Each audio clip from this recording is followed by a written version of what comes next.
My name is Trevor DeYoung. I work for Good Point Recycling. I'm a solar enthusiast. I'm all about DIY solar off-grid. This is my single-wide trailer that's covered with about 6,000 watts of recycled solar panels from Good Point Recycling. Ideally, if you're going to get a cracked panel, this is the condition that would be best. If they become too cracked, the opaqueness of the glass can reduce the efficiency. But even so, those panels, if you have space to put them somewhere, they can be used somewhere. It's better to do that than to just shred them. So we're now on the roof of my home here, and I have two solar arrays here. One of them isn't very cracked, and the other one is quite cracked. These are all cracked panels, they're damaged. They still produce electricity, and they're still worth using. So this is my other solar array that's consisting of panels that are in really pretty good shape. The only thing that was wrong with them, the reason why they didn't use them is because the aluminum of them was just slightly bent in a few spots, but it doesn't at all affect the solar panel. There's just one panel in here that's cracked, but it really doesn't perform much less efficient than the other ones. Still make a, this array is about 4,800 watt array. I'm able to make a substantial amount of energy here. It almost looks like they've been hit with hammers. If you look at some of these spots, there's very sharp spots. They may have been deliberately damaged. There's actually a mixture of two types of solar panels here. These ones with the squares on them, these are called monocrystalline. And then these ones that don't have those square shape on them, these are called polycrystalline, the ones I'm on top of right now. This is capable of producing around 4,800 watts. If I had a load that was 4,800 watts, you can't just produce electricity and have it not go anywhere. So if I had the demand, if I had the loads going, then this would be able to run about 4,800 watts. But every cracked panel is different. Every panel doesn't get cracked the same exact way. These are monocrystalline panels. I think each one is capable of around like 350 watts. Now that's more, just one is more than enough power to run like a refrigerator. So what I did was I used self-tapping screws here to self-tap into this unistrut, and then use self-tapping screws to attach to the aluminum rail right here. For like ending the array, they're great for that. This is a pallet that holds solar panels. This is a solar panel pallet. This thing is built with a bunch of these pallets from solar panels.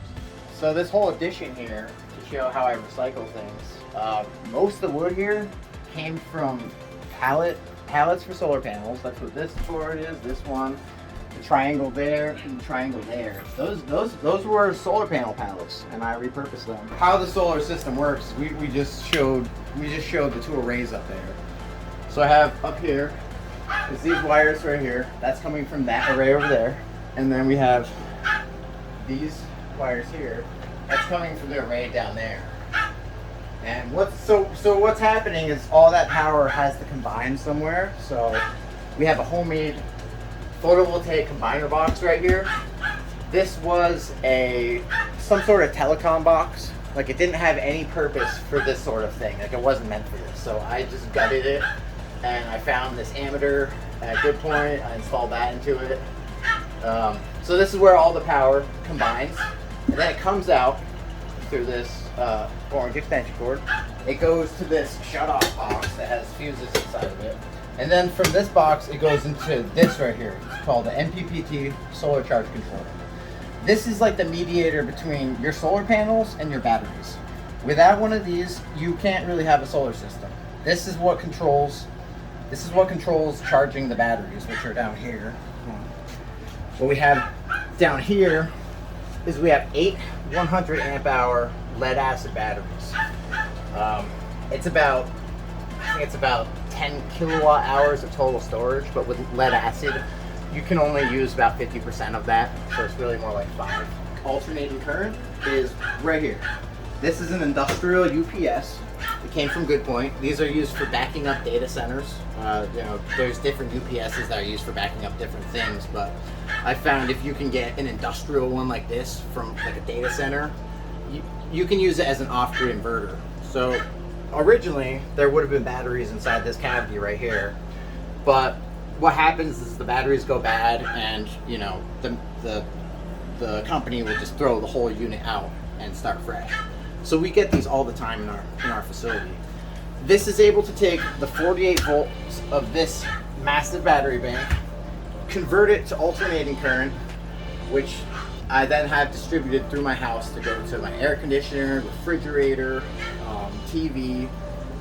It powers a lot of stuff. So with the battery bank, you have your negative and positive terminals. What we have here is this is some box that came from, I think it came from the hospital or something. It was for some scientific use. I repurposed it as my positive bus bar box. This is where all the positive connections of the battery bank go, and this is where all the negative connections of the battery bank go. I'm able to get 120 volts AC from this UPS to power things in my house, but then I'm also stepping down the 48 volts of the battery bank with this device right here. This is called a DC to DC converter. This takes 48 volts DC, steps it down to 12 volts DC, which is like, you know, what a car would be. And then it goes into this marine fuse box right here.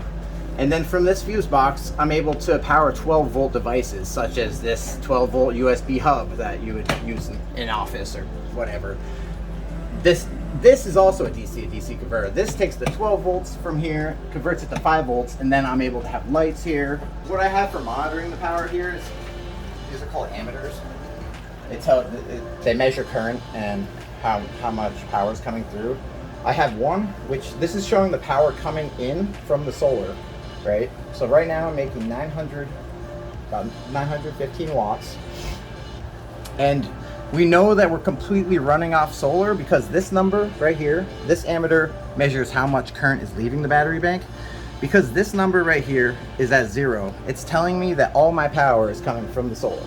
If this number was to go up, that would tell me that I have a power deficit and I'm not making enough power to keep my batteries charged. So that means you never use the battery power during the daytime? No. Like what's happening is this is charging it at such a high rate that the batteries aren't really they're not losing any current. See right now, see how the number right here is back up? That's at 1,000, 1,200. Now we're being completely powered from solar. So like okay. Now it's going back to... If I turn the smart plug on, the internal transfer switch, see how it just clicked right there? Now we're running off the grid. Okay? If I turn this off, we're running on solar. So in order to operate ammeters like this, you need what's called a shunt. And you can find shunts inside of a lot of different electronics that I find at Good Point, like lab power supplies, old UPS systems. So what I did is, if you look right here, this is called a shunt. This device right here. The current has to pass through this shunt, and these wires go to one of these ammeters. One of them is for in, this one's for in. And then this is also a shunt. This is measuring how much current is going out of the system. That's pretty much the system. Right now, I'm currently working on a lithium-ion project from laptop batteries from Good Point Recycling. So what I've been doing is taking laptops batteries apart, and then I capacity test each and every single cell. I sort them by the ones that are similar. And then what I do is I build these big packs here. Each one of these consists of 100 18650 cells found inside of laptop batteries. Now this is because they're all wired in parallel here. See how all the positives are going to this bus bar, all the negatives go to this other bus bar. This is the positive terminal, that's the negative terminal. These are low voltage, high capacity batteries. So in order to get these to 48 volts, I'm gonna have to wire 14 of these packs in series. But if you're gonna use these, you need to use what's called a battery monitoring system, which monitors each pack for temperature, voltage, and what it does is if one is charging too fast, it'll slow down the one that's charging too fast with a series of resistors, so that the slower ones can catch up. Tesla batteries use the exact same cells. Tesla batteries, it may be different chemistry, but they are the same cells. These are standard size, just like how there's AA batteries, D batteries. These are called 18650 cells.